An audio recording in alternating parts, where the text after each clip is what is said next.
Don't say anything about Jack being in the car, my mother whispered urgently, gripping my hand as the EMT checked my vitals.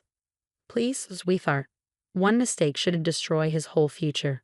I lay there on the stretcher, my body screaming in pain, unable to believe what I was hearing. My name is Sophie Turner, and at 28, I was being asked to lie about how my brother had crashed my car, fled the scene, and left me bleeding in the wreckage. The EMT, Kate, looked up sharply at my mother's words, her experienced eyes narrowing. She'd been the first one to reach me after a passerby called 911, finding me semi-conscious in my mangled Tesla.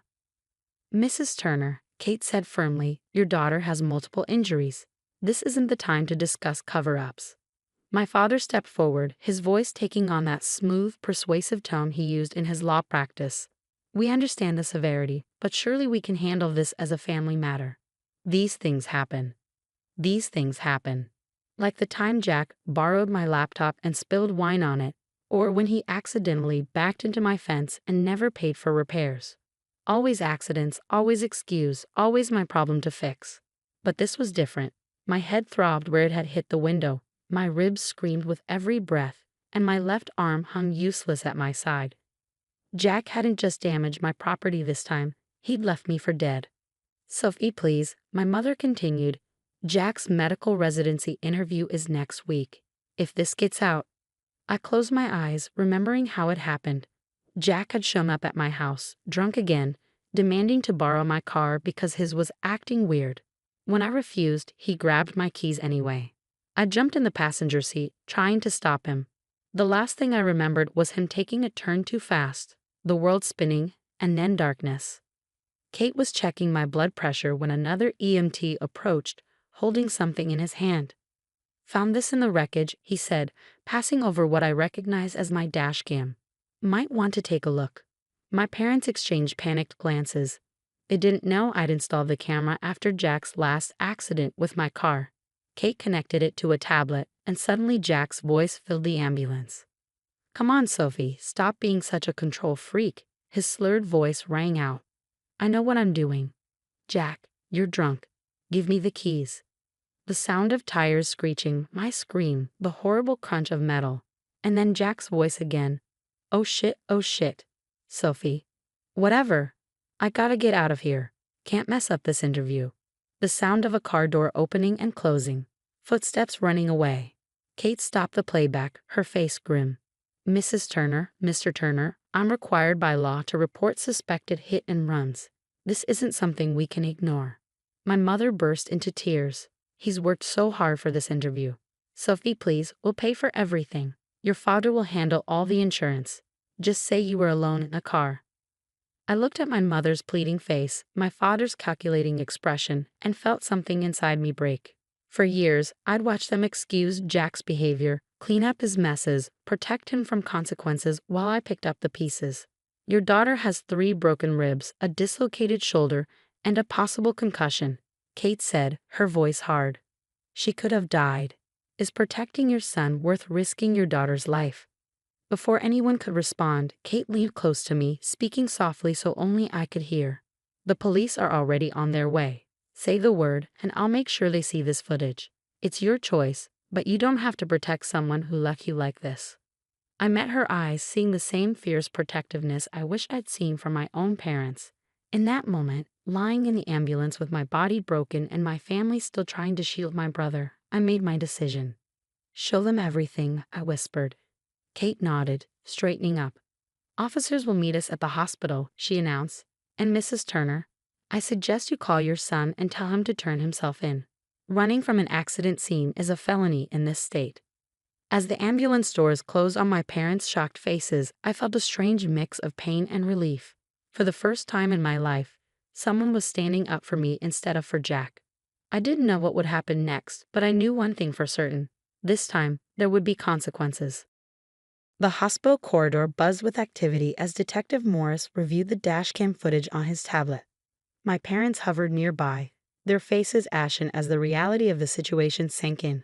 Jack was nowhere to be found, his phone going straight to voicemail. Your son left his sister with potentially life-threatening injuries, Detective Morris stated, his tone measured but firm.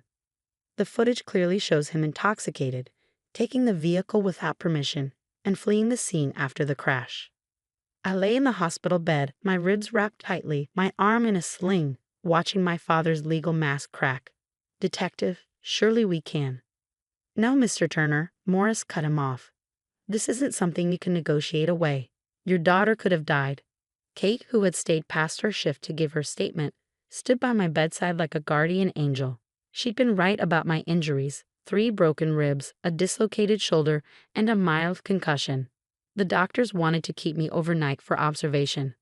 "We've issued an arrest warrant for Jackson Turner," Detective Morris continued. "The longer he avoids turning himself in, the worse this gets for him." My mother burst into fresh tears. "He's just scared. He's worked so hard for his medical career. Sophie, please, you can still withdraw the complaint."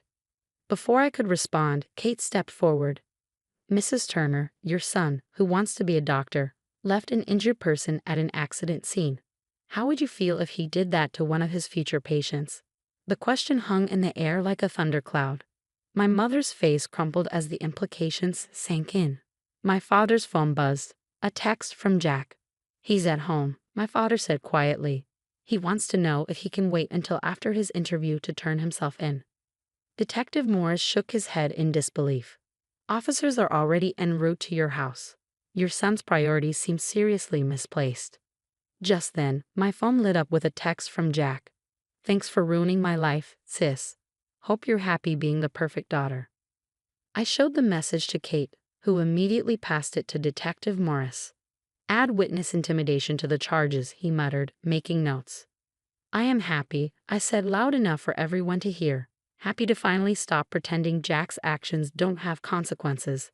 Happy to stop being the one who always has to understand, to forgive, to cover up." My father started to speak, but I wasn't finished. "Do you know how many times I've cleaned up his messes, paid for his damages, listened to you both tell me that family protects family while I watched him get away with everything?" "We were trying to protect both of you," my mother whispered. "No," I corrected her. "You were protecting him from me, from the consequences of his actions. When have you ever protected me from him?" Kate squeezed my good hand supportively as Detective Morris's phone rang. He stepped out to take the call, returning moments later with an update. "Jackson Turner is in custody," he announced. "He was attempting to leave town with a packed bag and his passport." My parents deflated like punctured balloons, their golden boy, their precious son, caught running away like a common criminal. The carefully constructed facade they'd maintained for years crumbled in an instant. "I'll need to take your formal statement," Detective Morris told me, "but it can wait until tomorrow when you're feeling stronger." I nodded, suddenly exhausted. The weight of everything, the crash, the confrontation, years of pent-up frustration, crashed over me like a wave. "I'll stay with her tonight," Kate offered, surprising everyone. "I'm off duty now, and she shouldn't be alone." My parents looked like they wanted to object, but for once, they held their tongues. Perhaps they finally realized they'd lost the right to make decisions about my welfare when they prioritized Jack's future over my life. As they left, my mother paused at the door. "Sophie, I'm sorry, we should have." "Yes," I said simply. "You should have. Maybe now you'll understand why." Detective Morris followed them out, leaving me with Kate, who pulled up a chair and settled in for the night. "You did the right thing," she said softly. "It's not easy standing up to family, but sometimes it's necessary." I closed my eyes, feeling tears slip down my cheeks. "I just hope it makes a difference this time." "It already has," Kate assured me. "You've shown them you won't be the sacrifice they offered to protect your brother anymore. That's huge." She was right. For the first time in my life, I'd chosen myself over Jack's welfare. It hurt, but somehow, I felt lighter. As I drifted off to sleep, I realized that sometimes the hardest consequences to face aren't legal ones. They're the moments when we finally stop protecting the people who hurt us, even when they're family. 6 months after the accident, I sat in the courthouse watching Jack being sentenced. He pleaded guilty to DUI, hit and run, and reckless endangerment. The medical residency was off the table. No hospital wanted a doctor who'd abandoned an injured person. "Your Honor," Jack's attorney began, "my client has shown remorse." "Has he?" the judge interrupted, glancing at the pre-sentencing report. "Because I see multiple texts harassing the victim, his own sister, attempts to flee jurisdiction, and a history of similar incidents that were handled privately. My parents shifted uncomfortably in their seats. The family's pattern of covering up Jack's behavior had come to light during the investigation, becoming part of the prosecution's case. Each revealed incident showed a clear escalation that could have been prevented if he'd faced consequences earlier. 2 years, the judge announced. 1 year to be served in county jail, 1 year suspended with mandatory rehabilitation and community service at a trauma center. Perhaps treating accident victims will help you understand the gravity of your actions. Jack's face crumpled.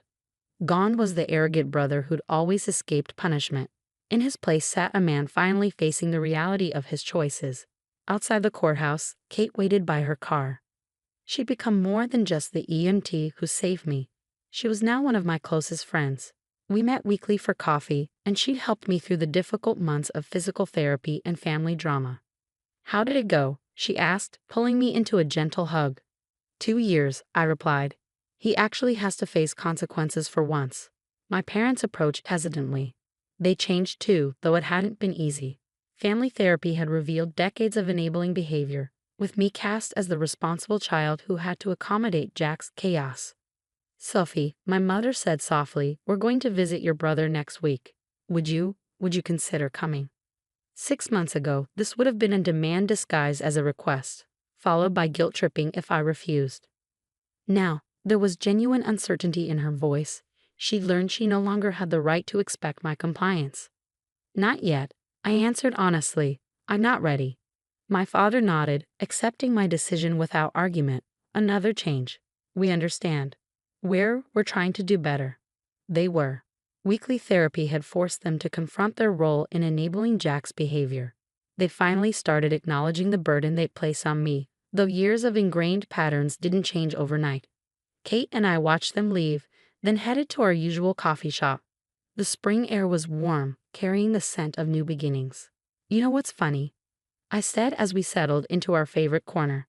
"I always thought protecting Jack was about family loyalty, but real loyalty would have meant stopping him before he hurt himself or someone else." Kate nodded, stirring her latte. "Sometimes love means letting people face consequences. It's harder, but it's healthier." She was right. The past 6 months had been challenging, but they'd also been transformative. I'd set boundaries with my family, started therapy, and focused on my own healing. My ribs had mended, my shoulder regained its strength, and my spirit grew stronger with each passing day. My phone buzzed, a text from the trauma center where I'd started volunteering, inspired by Kate's example. They were offering me a position coordinating their victim support program. "They want me to start next month," I told Kate, showing her the message. "Working with accident survivors, helping them navigate the aftermath." "Taking your experience and using it to help others," Kate smiled. "That's turning pain into purpose." Later that evening, I received an unexpected letter from Jack. Unlike his previous messages full of blame and self-pity, this one was different. "Sophie, I'm starting to understand what I did to you. Not just the accident, but all of it. Every time I took advantage, every time I let you take the fall, every time I assumed you'd clean up my messes. I don't expect forgiveness, but I want you to know when I finally get it. I'm sorry. Not because I got caught, but because I hurt you." I placed the letter in my desk drawer, not ready to respond, but acknowledging the small spark of hope it ignited. Real change takes time, and while one letter couldn't erase years of hurt, it was perhaps a start. Looking out my window at the setting sun, I thought about how one moment of standing up for myself had triggered such massive changes.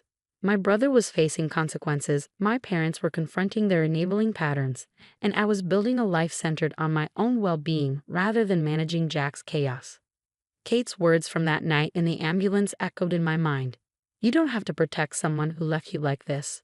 She was right. Sometimes the bravest thing we can do is stop protecting those who hurt us, especially when they're family.